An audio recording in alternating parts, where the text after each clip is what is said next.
Hello everyone, my name is Poonam and welcome back to my channel Smart Study with RP।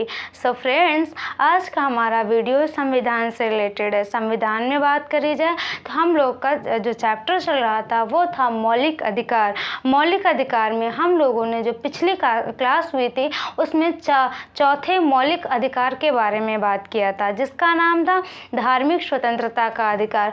आज का हमारा जो video है वो दूसरे मौलिक अधिकार से रिलेटेड, मतलब उसके आगे वाले, ठीक है। चौथा पढ़ा था हम लोगों ने, आज का जो मौलिक अधिकार है वो है पांचवा, जिसका नाम क्या है, शिक्षा व संस्कृति का अधिकार, ठीक है। सो शिक्षा व संस्कृति के अधिकार को पढ़ने से पहले एक बार जो पिछली क्लास में हम लोगों ने अधिकार पढ़ा था, मौलिक अधिकार पढ़ा था, उसको एक बार क्विकली रिवाइज करते हैं, ठीक है। देखिए, जो पिछली क्लास में हम लोगों ने मौलिक अधिकार पढ़ा था उसका नाम क्या था, उसका नाम था धार्मिक स्वतंत्रता का अधिकार। वो कौन से नंबर का था, तो वो था हमारे चौथे नंबर का, ठीक है।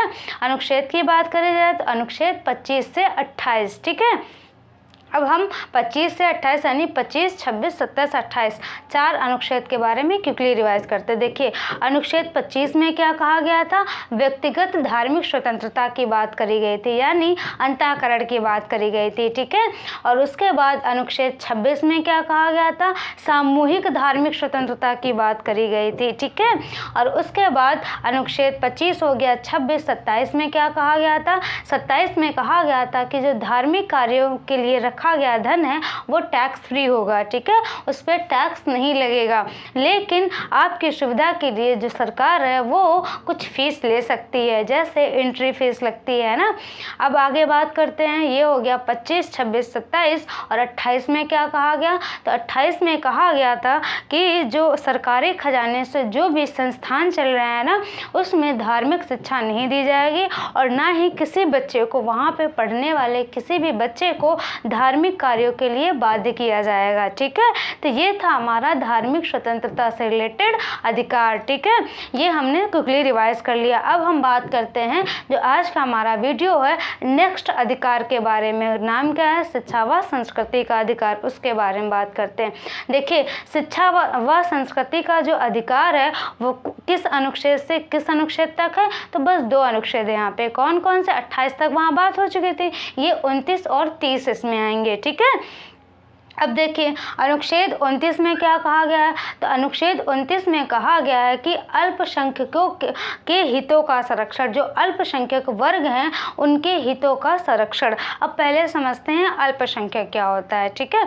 देखिए, मान लीजिए किसी गांव में एक कोई कास्ट है जो कि बहुत ज़्यादा उसकी संख्या है, ठीक है, मतलब बहुत ज़्यादा लोग वहाँ पे रहते हैं। जैसे मान लीजिए कि कोई भी कास्ट ले लीजिए, यादव को मान लेते हैं, ठीक है।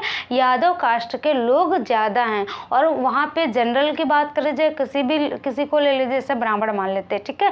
तो ब्राह्मणों की संख्या कम है और यादवों की संख्या ज़्यादा है।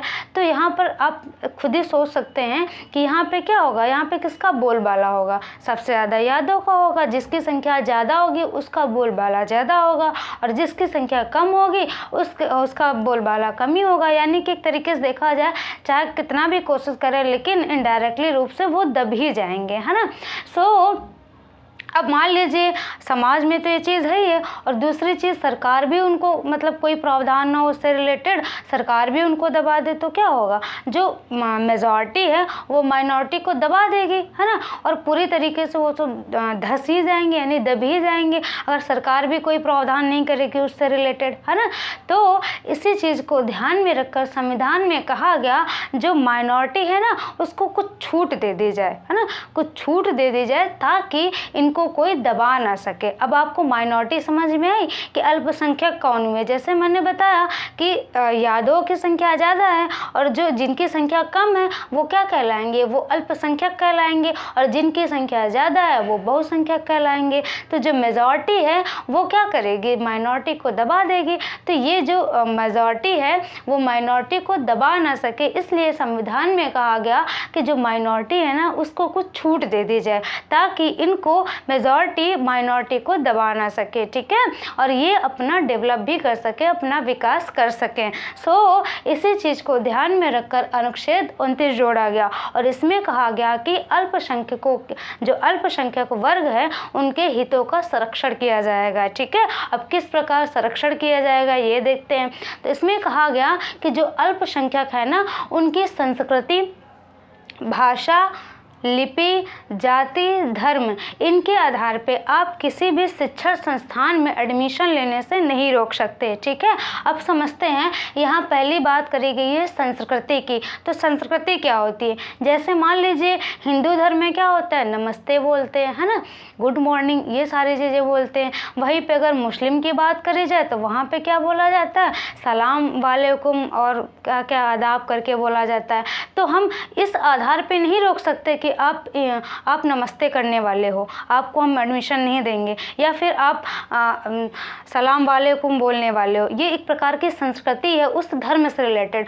तो उस धर्म से रिलेटेड जो संस्कृति है ना, उसके आधार पे उस व्यक्ति को हम एडमिशन लेने से नहीं रोक सकते, ठीक है। तो संस्कृति का मतलब समझ में आया।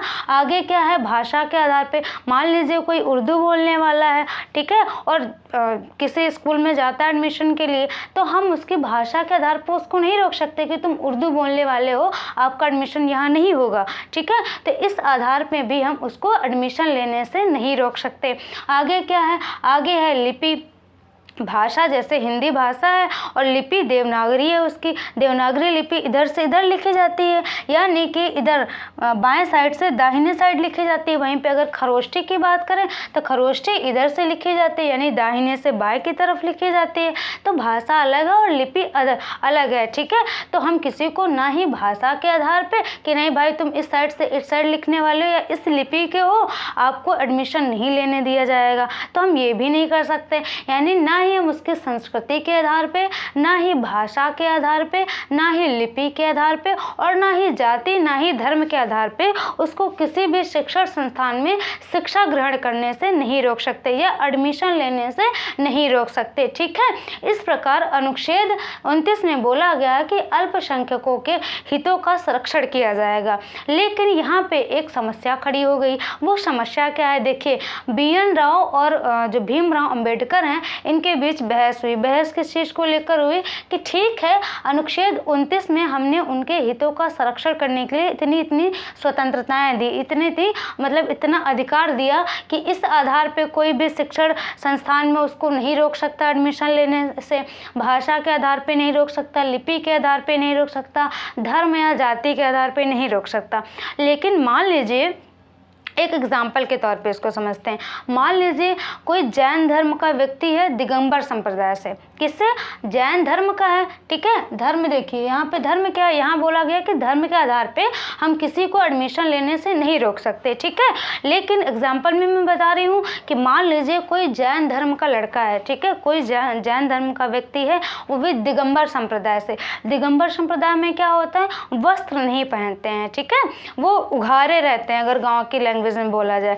तो मान लीजिए 100 बच्चों के बीच में वो एक लड़का आता है उघारे, ठीक है, मान लीजिए हम पढ़ा रहे हैं, ठीक है, और 100 बच्चे हैं और उसमें से वो एक लड़का उघारे आता है पढ़ने के लिए, तो हम तो उसको नहीं रोक सकते हैं, क्योंकि भैया अनुच्छेद 29 इस चीज़ का अधिकार देता है उस व्यक्ति को कि हम किसी भी आधार पे उसे, इन सब आधारों पे उसको हम नहीं रोक सकते एडमिशन लेने से।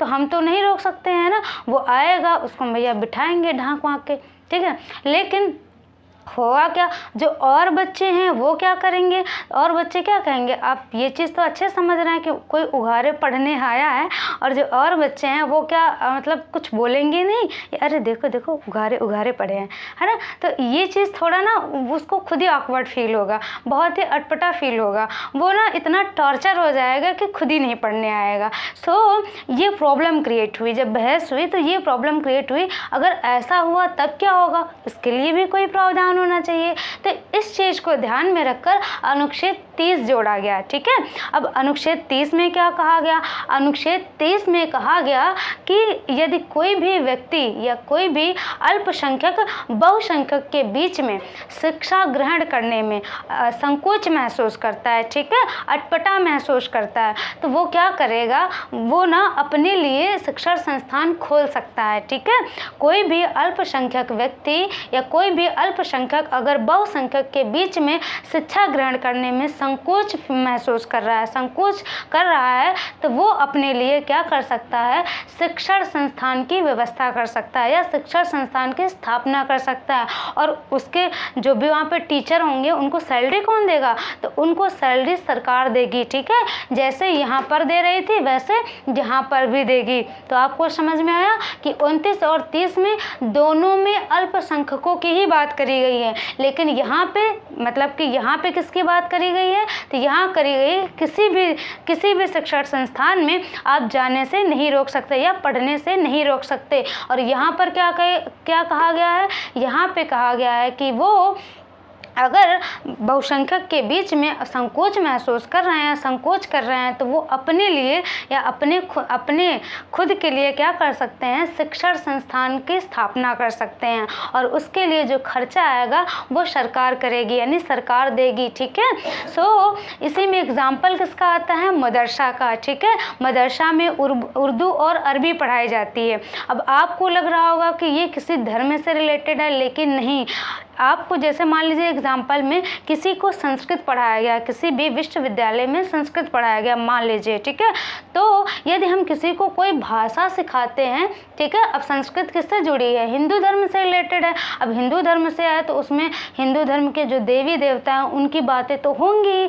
ठीक है, अब मान लीजिए हम किसी को संस्कृत भाषा सिखा रहे हैं, तो वो क्या हिंदू बन जाएगा? नहीं बनेगा ना। हमने उसे भाषा सिखाई है, ना कि हमने, अब बेशक वहाँ पे हिंदू के जो भी देवी देवता उनकी बात तो आई, लेकिन वहाँ पे हम उसको हिंदू मतलब धार्मिक धर्म को नहीं पढ़ा रहे हैं, नहीं धर्म की शिक्षा नहीं दे रहे हैं, उसको हम भाषा सिखा रहे हैं। ठीक है, कहने का मतलब ये है कि हम भाषा को धर्म से नहीं जोड़ सकते। और इसी का एग्जाम्पल है मदरसा। ठीक है, मदरसा में उर्दू और अरबी पढ़ाई जाती है, ये एक प्रकार की भाषा है, इसको हम धर्म से नहीं जोड़ सकते। आपके दिमाग में ये नहीं आना चाहिए कि मदरसा इनलीगल है। ठीक है, क्यों है? आपको क्यों लीगल है? आपको समझ में आया? क्योंकि हम भाषा के आधार पे ये नहीं कह सकते कि ये जो संस्थान है वो इल्लीगल है। ठीक है, क्यों? क्योंकि भाषा को धर्म से नहीं जोड़ सकते। समझ में आया आपको? अब यहाँ मदरसा में होता क्या है? तो मदरसा में वो अपनी भाषा और अपने कल्चर के हिसाब से पढ़ाई कर पाते हैं। अगर हम ये नहीं करेंगे, मतलब मदरसा वगैरह मान लीजिए अनुच्छेद 30 ना होता तो वो यहाँ पढ़ने आते तो उनको बहुत ही अटपटा महसूस होता है ना। वो मतलब एक तरीके से देखा जाए तो वो दब ही जाते हैं। अब मैंने जो एग्जाम्पल दिया, आप सोचिए कोई उघारे पढ़ने आएगा और जो और लोग हैं क्या उसे पढ़ने देंगे? नहीं पढ़ने देंगे। वो खुद ही इतना परेशान हो जाएगा क्योंकि दूसरे बातें सुन के कि वो खुद ही छोड़ देगा। सो प्रॉब्लम क्रिएट होगी ना, इसलिए अनुच्छेद 30 जोड़ा गया। सो आपको ये अनुच्छेद 29 और 30 समझ में आया कि कैसे इसमें अल्पसंख्यकों के हितों का संरक्षण किया गया और उनके लिए खुद शिक्षण संस्थान की स्थापना वो कर सकते हैं, उसकी बात कही गई। क्यों कही गई ये भी। सो ये था शिक्षा व संस्कृति का अधिकार से रिलेटेड मौलिक अधिकार। ठीक है, और जो पिछली बार यानी 2021 में जो पेट हुआ था उसमें अनुच्छेद 29 पूछा गया था। एक बार फिर से इसे रिकॉल कर लेते हैं। अनुच्छेद 29 में क्या कहा गया? तो अनुच्छेद 29 में कहा गया अल्पसंख्यक के हितों का संरक्षण। और उनके हितों का संरक्षण किस प्रकार करेंगे? तो ना ही उन्हें हम संस्कृति के आधार पर रोक सकते हैं किसी भी शिक्षण संस्थान में जाने से, ना ही उनकी भाषा, लिपि, जाति, धर्म के आधार पर हम रोक नहीं सकते। ठीक है, लेकिन अब जब BN राव और भीमराव अम्बेडकर में बहस हुई तो प्रॉब्लम इस चीज़ की आई कि ठीक है, मैंने इतनी स्वतंत्रता तो दे दी, अधिकार तो दे दिया उनको कि कोई इन्हें रोक नहीं सकता, लेकिन अगर कोई मतलब कल्चर अपना अपना है, जैसे देखा जाए तो अब मैंने बताया जैन धर्म वाला एग्जांपल देके तो उस तरीके से प्रॉब्लम क्रिएट हो जाएगी ना। तो उस चीज़ को ध्यान में रख के अनुच्छेद 23 जोड़ा गया और इसमें कहा गया कि यदि वहाँ पर यानी बहुसंख्यक के बीच में अल्पसंख्यक शिक्षा ग्रहण करने में संकोच कर रहा है तो वो अपने लिए शिक्षा संस्थान की व्यवस्था कर सकता है, यानी उसकी स्थापना कर सकता है या शिक्षण संस्थान खोल सकता है। ठीक है, और उसमें जो टीचर होंगे उनकी सैलरी भी कौन देगी, तो सरकार देगी। ठीक है, या कौन देगा, तो सरकार देगी। और इसी का एग्जाम्पल है मदरसा। मदरसा क्या है, लीगल है। अब ये सारी चीज़ें आपको समझ में आ गई। सो ये था हमारा आज का वीडियो किससे रिलेटेड, 5वें मौलिक अधिकार से रिलेटेड। ठीक है, जिसका नाम था शिक्षा व संस्कृति। ये काफ़ी इंपॉर्टेंट है, उस बार तो पूछा ही गया था। थोड़ा यहाँ पे कन्फ्यूज़न हो जाता है ना कि दोनों में अल्पसंख्यकों की ही बात करी गई, लेकिन इसमें कुछ और बात है, इसमें कुछ और बात है। सो आपको ये चीज़ समझ में आई होगी। सो ये था हमारा आज का वीडियो। कैसा लगा फ्रेंड्स ज़रूर बताएं। और हाँ, आगे हम नेक्स्ट मौलिक अधिकार के बारे में बात करेंगे। ठीक है, नेक्स्ट मौलिक अधिकार हमारा है सबसे लास्ट वाला यानी छठा मौलिक अधिकार, उसका नाम है संवैधानिक उपचारों का अधिकार। ठीक है, किस अनुच्छेद से किस अनुच्छेद तक है, 32 से 35। अब यहाँ पर मैंने 30 लिखा है और वहाँ मैं बता रही हूँ 32 से 35। 31 कहाँ गया, तो 31 में संपत्ति का अधिकार था, जिसे 44वें संविधान संशोधन 1978 में क्या किया गया, समाप्त कर दिया गया और समाप्त करके कानूनी अधिकार बना दिया गया है। ठीक है, और किस अनुच्छेद में जोड़ा गया, तो 300 का में जोड़ा गया। अब कानूनी अधिकार क्या होते हैं, तो कानूनी अधिकार वे होते हैं जिन्हें हमसे पब्लिक तो नहीं छीन सकती लेकिन सरकार छीन सकती है। ठीक है, सो ये था हमारा आज के मौलिक अधिकार से रिलेटेड वीडियो। कैसा लगा आपको ज़रूर बताएं फ्रेंड्स। और हाँ, यदि आप चैनल पे नए हैं तो चैनल को सब्सक्राइब करके बेल आइकन के बटन को ज़रूर प्रेस कर लें और हाँ, ऑल नोटिफिकेशन को ज़रूर क्लिक कर लें ताकि जब भी हम नेक्स्ट वीडियो डालें तो आप तक नोटिफिकेशन सबसे पहले पहुँचे। ठीक है, सो कैसा लगा हमारा वीडियो ज़रूर बताएं। Thank you for watching my video friends.